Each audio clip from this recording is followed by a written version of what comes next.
Hello friends, welcome to my channel KP Education Hub. Today's my video topic is exchange and transaction. You can think why I am explain about this two term. This two term is very important for marketing. This mostly people believes that these two term are same but not.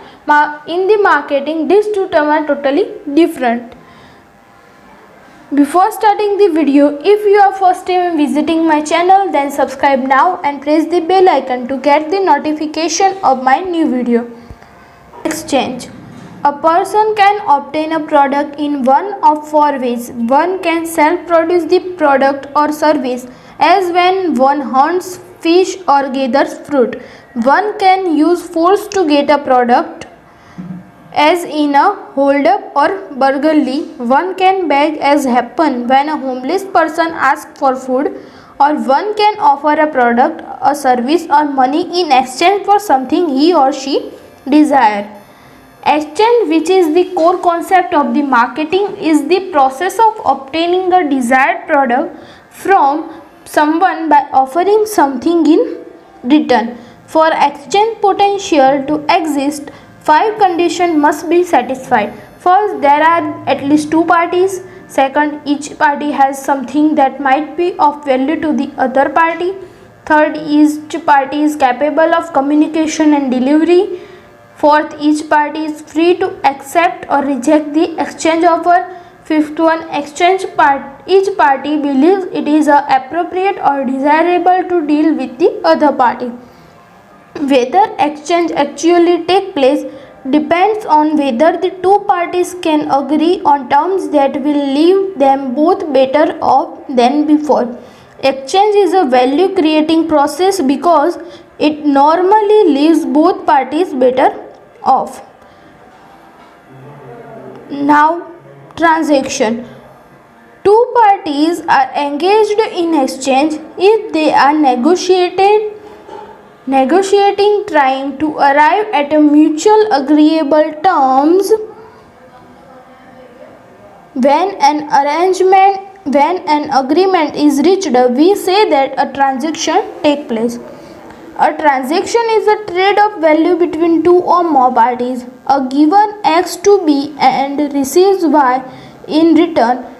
Pratap sells a television set to Samir and Samir pays rupees 20,000 to Pratap. This is a classic monetary transaction, while the transaction do not require money as one of the traded value.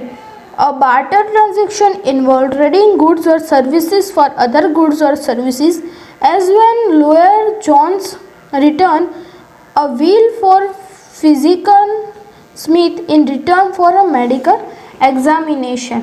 A transaction involves several dimensions, at least two things of the value agreed upon, conditions, a time of agreement and a place of agreement. A legal system supports and enforces compliance on the part of the transactors.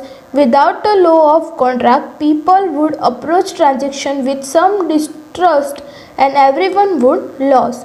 A transaction differs from a transfer. In a transfer, a given X to B but does not receive anything tangible in return. Gifts, subsidies and charitable contribution are all transfer. Transfer behavior can also be understood through the concept of exchange. Typically, the transfer expects to receive something in exchange for his or her gift. For example, gratitude or seeing the changed behavior in the recipient. Professional fundraisers provide benefit to donors such as thank you notes, donor magazines, and invitation to event. Marketers have broadened the concept of marketing to including the study of transfer behavior as well as transaction behavior. To make a successful exchange, marketers analyze what each party expects from the transaction. I wish you can understand these both terms very well. If you like my video, then share it, and please subscribe my channel and press the bell icon to get the new notification of my video.